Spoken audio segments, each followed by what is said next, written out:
Upheaval, Reckoning, Chapter 58.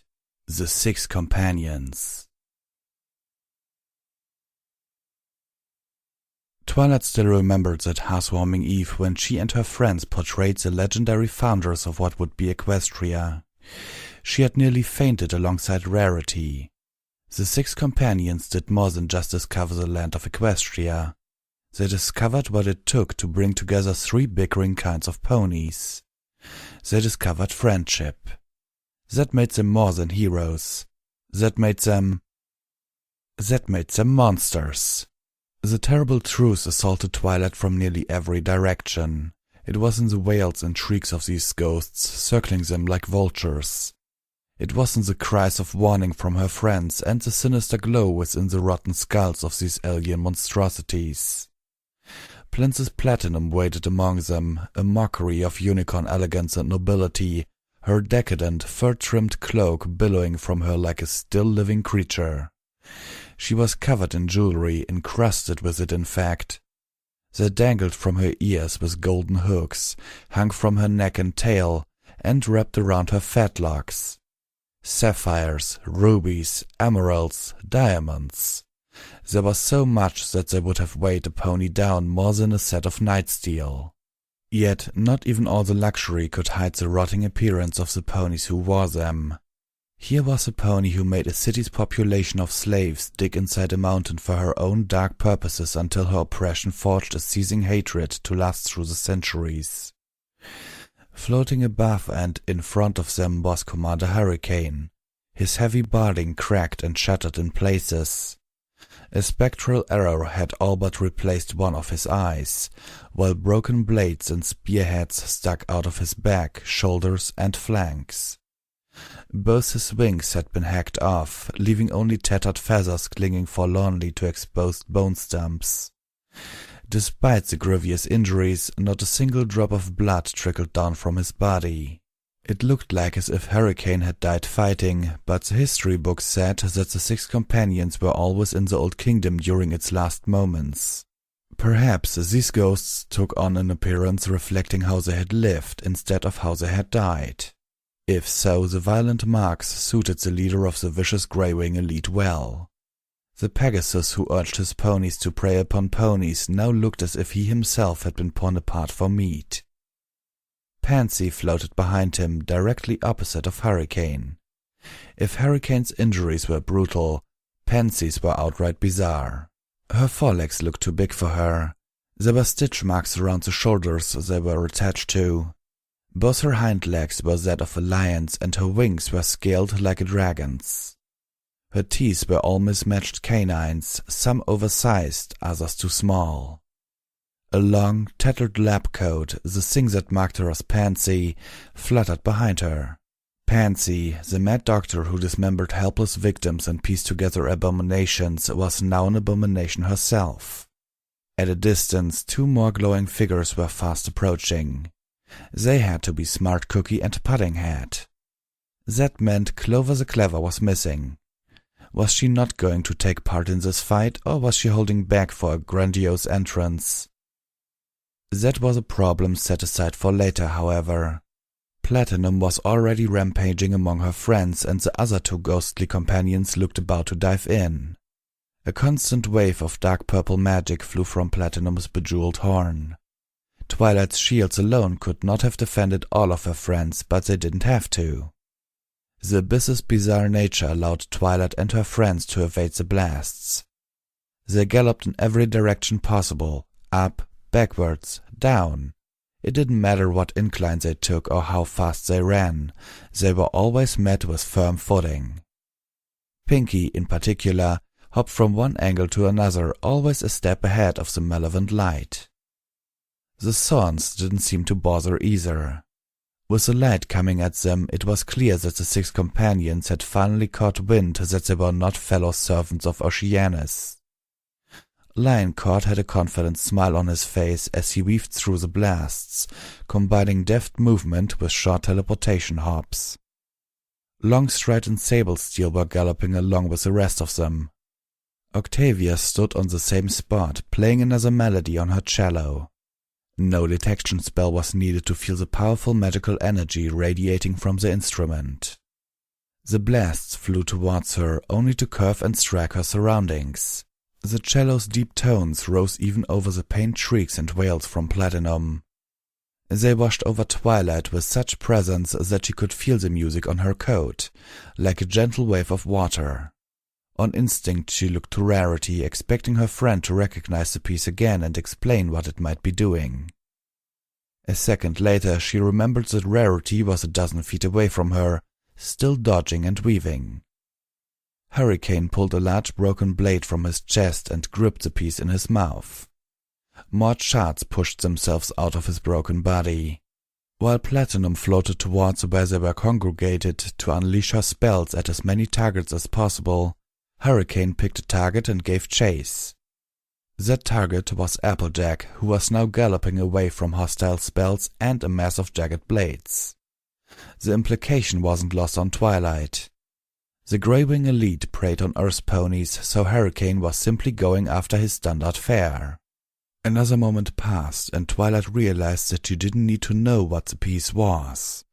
The forms of the first three of the companions distorted slightly, as if they were being viewed through a haze of heat. She didn't know if they were being heard, but their frantic floating slowed down a bit, enough for her friends to get their bearings and plan some sort of counterattack. Rarity's blades flashed across the darkness, making their way towards Platinum from 4 different angles. They buried themselves almost completely into spectral flesh. Platinum shrieked so loudly that Twilight feared that her ears would soon start bleeding. No blood flowed from the deep wounds, but Platinum herself winced from them, and it clearly focused her hostile attention. The next barrage of purple light homed on Rarity in just as many angles. "Rarity!" Applejack yelled.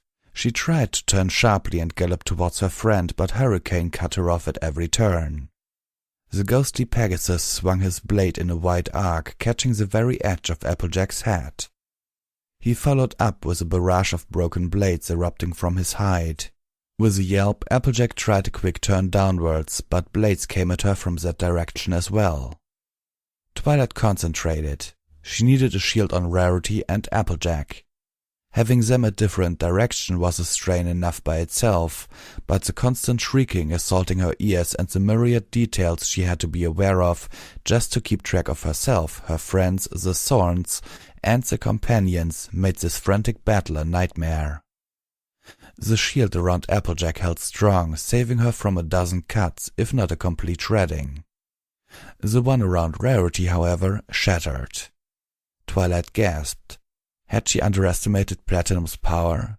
Or had she flapped her shield in her panic? Rarity was quick-witted enough to not rely entirely on the shield to begin with. She had jumped to one side and rolled, but some of the light brushed past the side of her torso.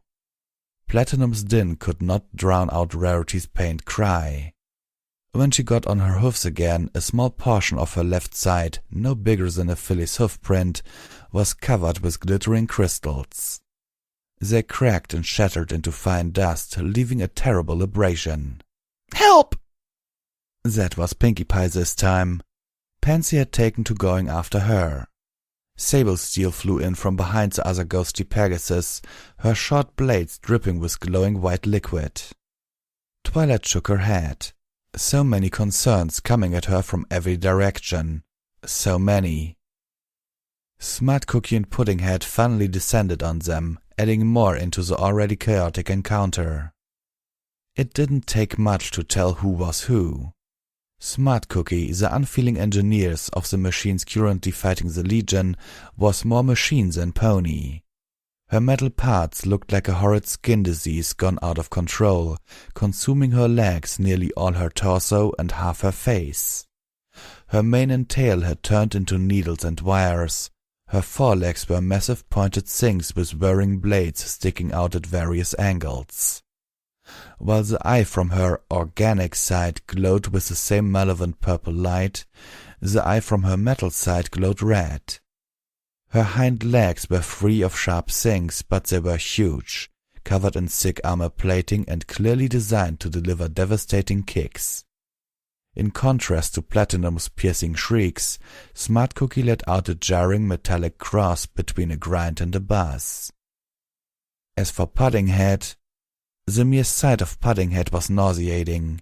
Some kind of pony-shaped blob of flesh floated towards them. Even pony-shaped was stretching it.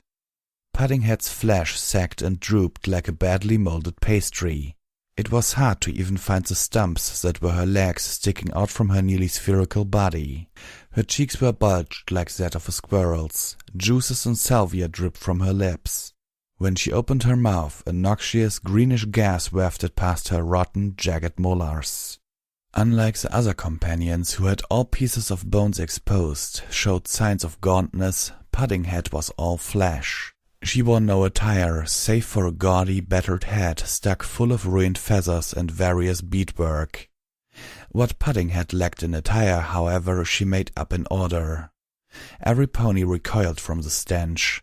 Even the stoic Longstride wrinkled his nose and shook his head. The musical notes faltered for about a second, but resumed with renewed intensity. The smell of rotten food wafted from Puddinghead. Overripe fruit, moldy bread, liquefying greens, and putrid cheese, all coalescing into a vile miasma. Puddinghead did not give chase, even as Smart Cookie set her sights on line-caught and rarity. The corpulent ghost floated slowly into the fray, letting the foulness of both her sight and stench do its work. Twilight was about to consider Puddinghead as a more passive threat when the ghost's mouth opened wider and wider until her jaw reached her knees. No sound escaped the enormous maw, but disgusting burbling sounds resounded within her belly. Suddenly both Rarity and Lioncourt were struggling to move away from Puddinghead, apparently to be inexorably drawn towards the gaping mouth. Twilight concentrated on a spell to distract and hurt the ghost. Part of her remained anxiously waiting. "There's one more," she thought. A blast of bright purple light, a stark contrast to the malevolent waves Platinum used, struck Puddinghead from behind, making her turn around to see who had dared to attack. "One more. Come on out, Clover the Clever, and let's get this fight really going." Puddinghead was turning slowly, allowing Twilight to fire several bolts of fire at her. She had listened to the reports given by the Royal Guard about the ghosts of Mount Unicornia. Fire hurt and dispersed the ghosts of the Old Kingdom. She didn't know if the same principle would work on the 6 companions, but it was her best bet. The bright, arcing trails of white-hot fire that Twilight brought forth were a long way away from the first fireballs she threw back in Bastion City. These were searing lances, crafted for precision and penetration rather than explosions, in case those layers of fat served as some sort of protection. Puddinghead let out a dry, withering groan, like a too-stuffed pony feeling that last slice of pie coming back up, when the lances struck. The spell slowly burned through her wretched hide.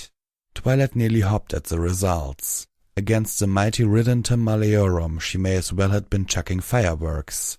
To see an attack produce something other than glee filled her with elation. The elation didn't last. When Puddinghead was taking too long to even float towards her, she knew that any attack would not be coming from some kind of physical contact with the ghost. When Puddinghead gaped once more, she expected some kind of powerful sucking force. Instead, a billowing mass of noxious yellow smoke escaped from that rotting maw, along with a veritable river of sickly green and brown goo. That was all Twilight could take. Her own stomach churned and heaved. The next thing she knew, she was vomiting out its scant contents. If that wasn't bad enough, her vomit floated in front of her as a glob of whitish, clear gunk without any direction to fall. Her stomach continued to churn, but there was nothing left to throw out, leaving her throat raw and her knees shaky, while a cesspool worth of filth continued to head for her. Twilight held her breath and shook her head, trying to clear the tears in her eyes just enough to see where she should be dragging herself to. "Twilight!" At this point, Twilight couldn't even tell who it was. She could barely see, her insides hurt, and she had to dodge. Whatever gas had escaped from Puddinghead, she must have gotten a whiff of it, as her lungs were stinging as well. There was a sick splashing sound, like some pony pouring a tub of mud on a hard floor. For a moment she feared that she had been struck, but she didn't feel anything touch her coat. "Come on, Twi, I need your help here." Twilight finally recognized the voice. Applejack. She wiped her tears from her eyes and saw the brilliant golden disc hovering in front of Applejack, stopping the flood of filth. The goo hissed and bubbled, but the shield held true. "I can't block everything, Twi," Applejack said. "That crazy Pegasus is right behind me." Sure enough, Hurricane had rounded a turn and was descending on both of them. "More fire," Twilight thought. The magical blaze stirred within her. Necessity wasn't the only thing pushing her for more fire spells. This wretched abyss was so cold and dark, pressing at her from all sides since she came to this place. It begged for a great, defiant blaze, a powerful flame to send this foul dark and everything that lived in it scurrying away. She was more than happy to will that flame into being. Even Hurricane's single-minded ferocity and hunger waned at the swirling flames that Twilight surrounded herself with. The rush of heat pushed away the foul odors, filling her lungs with warm, fresh air. The glowing light within the ghost's empty sockets dimmed into tiny points. Despite how dire the situation was, Twilight couldn't stop a smile from coming. During their climb, she had resisted the temptation to cast spells, knowing that she needed all her energy during the encounters they were bound to have. How long had she been holding it in? It must have been hours, maybe even days. It had to be. She pointed her horn at Commander Hurricane, her smile widening just a bit more as the ghost neighed fiercely and flew backwards to avoid the blaze. "Not so tough when the prey fights back, huh, Hunter?" She turned her gaze on Puddinghead and unleashed another torrent from the blaze swirling around her. With a groan, Puddinghead also floated away. Twilight stepped back and surveyed the rest of the fight. She had to assume that, as far as raw magic was concerned, she was their group's best bet. Both Rarity and Lioncourt specialized in the use of mage blades. Lioncourt's enchantments were likely useless against fanatical ghosts. Even just trying to place everyone proved difficult. Applejack stood just a few feet away. Twilight was thankful for the protection, less magic to use on shields and more for attacks. Rainbow Dash and Sablesteel had taken flight and circled Hurricane as soon as he had established some distance between him and Twilight. Sablesteel dove in and out with her short blades, the glowing liquid dripping from them so copiously it looked like the Pegasus's front fetlocks were bleeding. Rainbow was not using her crossbow. She was, however, glowing brighter than before. That light was no longer just a luminescence bathing them. Something brighter shone from Rainbow's chest, and it was as if this light alone hurt the ghosts before them. Rainbow must have noticed because she was swooping in with her hooves at every opportunity she got. Hurricane's neighs of rage grew louder and more frequent as she wheeled about, unable to focus on one target or get back to hunt another Earth pony. Princess Platinum's shrieks grew louder, angrier, and more pained. Glinting shards of metal flashed around her from 7 different directions, weaving through the dark in elaborate, ever-changing patterns. Rarity's blades danced alongside Lioncourt's so gracefully that it seemed as if she had been practicing alongside the sword for years. They slashed and thrust at the fallen gem-encrusted princess, going right through the spectral flesh several times before flying back to their respective wielders. Though none of the blades could physically touch her, Platinum recoiled from each strike as if they did.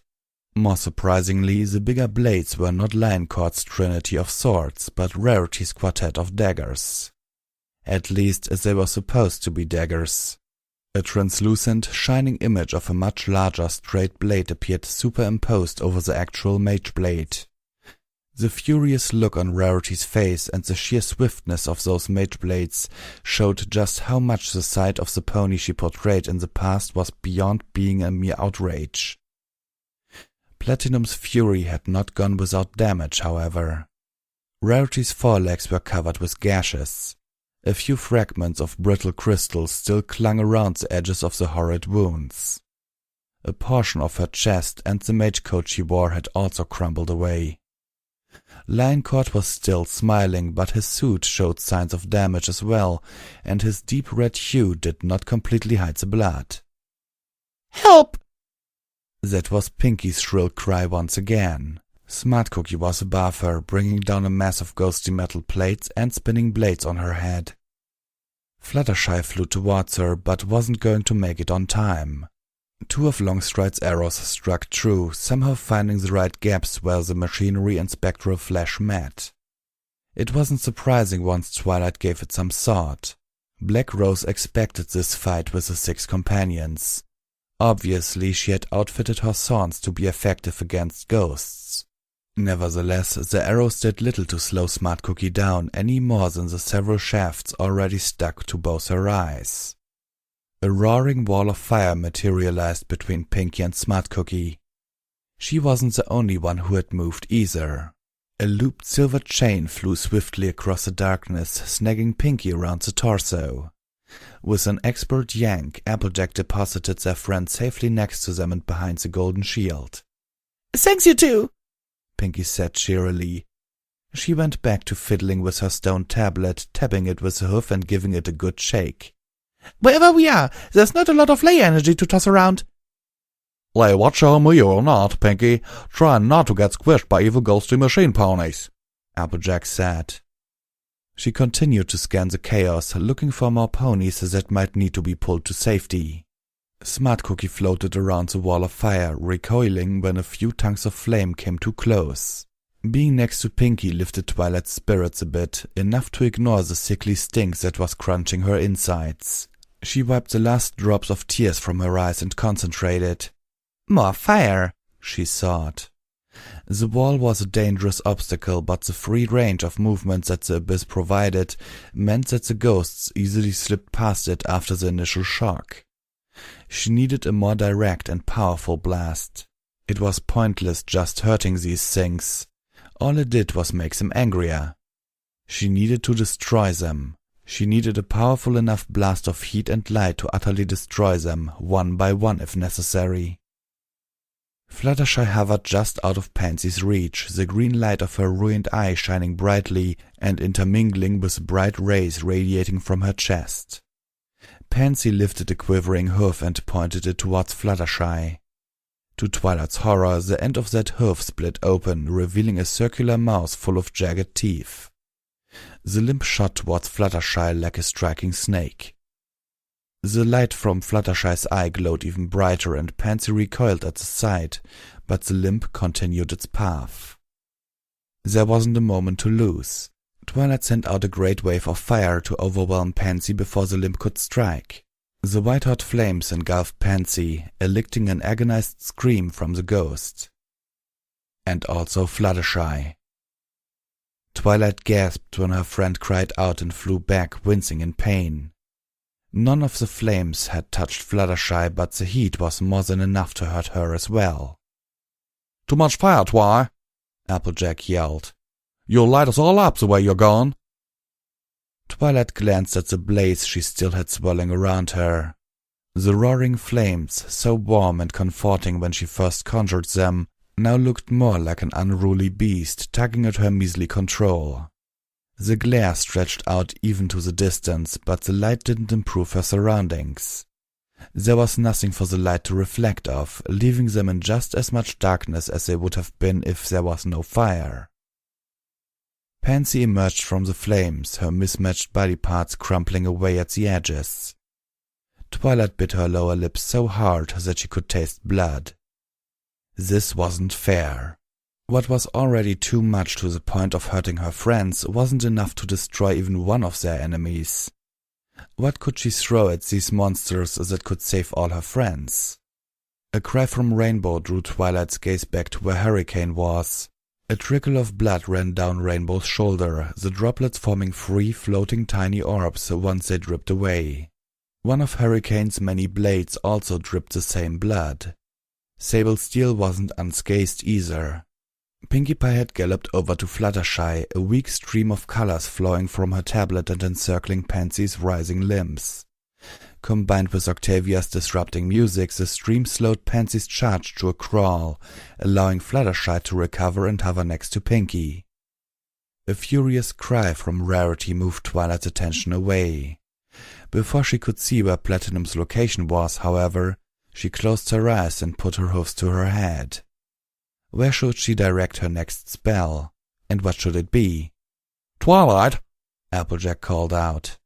Twilight heard the voice loud and clear, but she didn't even have the courage to answer.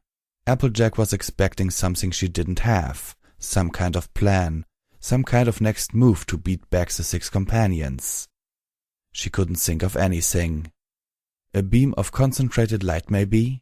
Something like what Princess Celestia used against Caro Artifact's flesh constructs? No.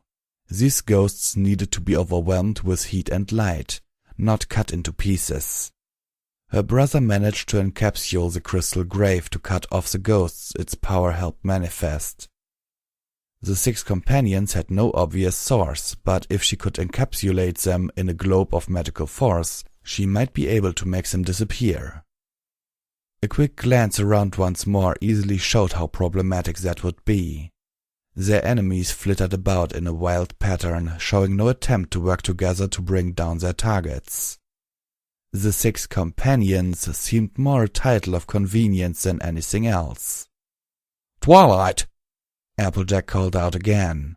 Her urgent cry was barely audible with all the sounds of chaos that accompanied it. The 2 of them found themselves at the center of the swirling battle. Twilight focused on Puddinghead, easily the slowest of the lot of them. Closing Puddinghead off may or may not cause her to disappear, but it should at least contain her stench and her caustic vomiting. Twilight had created shields and barriers before. Shining Armor was famous for his powerful and huge barriers, and Princess Celestia specialized in all forms of abjurations. She had learned from the best, and it fell to her now to use those teachings. Purple magic enveloped Puddinghead's bloated form, sealing in the noxious clouds and putrid vomit along with her. The disgusting filth filled the sphere quickly, turning it into a mass of sickly yellows and greens swirling in a translucent purple sphere. "Phew," Applejack said. She let out a loud exhale and fell on her tail. The golden disc in front of her wavered as she wiped tears from her eyes. "Thanks, the smell was really starting to hurt." Twilight didn't respond. For such a languid ghost, Puddinghead struggled mightily against the barrier. The sweat that trickled down Twilight's brow no longer just came from the flames still around her. She gritted her teeth and poured more magic into the spell. This could be Puddinghead's last desperate struggles. If she could just hold on, the ghost would dematerialize and there would be one opponent less. Even while one of their own was trapped, none of the other companions bothered. Not even Smart Cookie, Puddinghead's partner in crime when it came to dominating the Earth Pony clans of old. It was all well and good at that. Twilight struggled just to keep Puddinghead contained. Instead of waning as she had hoped, Puddinghead's struggles increased. The building amount of vomit and foul gases was pushing the barrier to its limit. Twilight clenched her jaws as it started to shake. Her teeth ground against each other until it felt that they would start to crack. This was just one ghost amidst so many. Was she really this incapable of standing up to the worst of Equestria's enemies? Princess Celestia brought them along because they were the bearers of the elements of harmony. Yet each time they were faced with a great foe, they struggled and squeaked out things that could barely be called victories. Now this bloated, slovenly ghost of a tyrant was proving too much for her? No. She focused even harder, tuning out the chaos of the battle around her. As Puddinghead continued to push out of her barrier, she answered by shrinking it, crushing the ghost with her filth. Her horn crackled with violent surges of purple magic. The barrier was indeed shrinking with Puddinghead still inside it. Just a little more and it was going to be one down in their favor. Just a little more. "Twilight!" Twilight cursed at Applejack's persistent calling. She just needed a little more. Less than a minute and they'd be closer to victory. Twilight, look out! The warning reached Twilight clearly enough. The seconds stretched out in her hesitation. Should she look? If she did, she was bound to lose the focus she needed to complete this attack. Puddinghead would break free and she would have expended all this magic energy for nothing. But something horribly cold touched Twilight's back and she knew at once she should have acted sooner. She looked up and saw Applejack galloping towards her. Wait, she thought. The awful realization dawned on her. How could she have forgotten when she was just thinking about it a few minutes ago? There were only 5 companions attacking them. There was one more coming, and that was... The cold touch went from a single point on her shoulder to a freezing coil around her torso and a numb blast of icy chill that dispelled the flames around her. Her spell on Puddinghead broke when something spun her around. one more, she breathed. She tried to scream, but the sudden freezing touch squeezed her voice out before she could use it. Clover the Clever. Twilight! Applejack shouted again. Twilight stared in disbelief. She was expecting a hideous ghost, a mangled mockery of a pony just like the other companions. She hadn't expected this visage. A morass of black tentacles wriggled before Twilight. A particularly long one, as thick as an oak branch, had wrapped itself around her torso while another waved menacingly at Applejack. A dozen smaller ones twisted among themselves like worms. It was the thing the tentacles were attached to that left Twilight breathless. She had thought for a second that Clover the Clever had turned into some kind of squid. Instead, these tentacles were some kind of growth sprinkling out of a huge chunk of glowing ice, the size of a house. How did this enormous thing sneak up on her? Were they all so focused on the 5? Within the massive chunk of ice was a figure of a pony, frozen in a twisted shape that would have been fatal to a living pony. That had to be Clover the Clever, the twice betrayer who turned on her master and then her companions. Her broken soul was drawn to this abyss in the end. The second large tentacle also wrapped itself around Twilight's torso. With her secure, they started to pull her closer to the ice. Applejack! Twilight could only croak. The numbing cold sapped the strength and magic from her body. She tried a spell, but her horn only sparked feebly. Twilight! Applejack tried to toss her lasso, but a renewed burst of vomit and gas forced her to gallop to the side. Applejack's voice sounded like it was so far away. Twilight made a feeble effort to pry the tentacles around her and accomplished nothing. Another second passed and they were pressing her against the ice. The cold stung her face like 1,000 needles. To her horror, the ice yielded like some kind of blob, letting her sink deeper into the chunk without breaking. Twilight! The cry was hardly more than a whisper. Twilight let out one more sigh, the best she could do as a shout before blackness overcame her vision.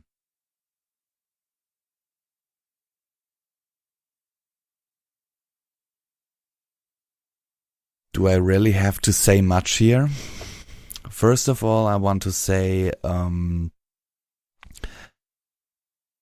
Twilight tried to do her usual thing here. She tried to organize a battle. She tried to assist her friends with her magic, like in the battle against Nightmare Moon in Bastion City, where she reinforced Rarity with that strength and speed enhancing stuff.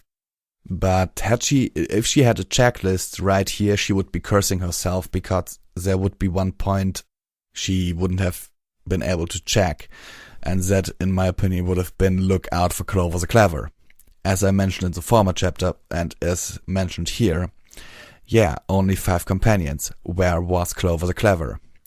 So basically, all her focusing on everything else, but not where Clover the Clever might be, not maybe having Applejack take her back and look out for Clover.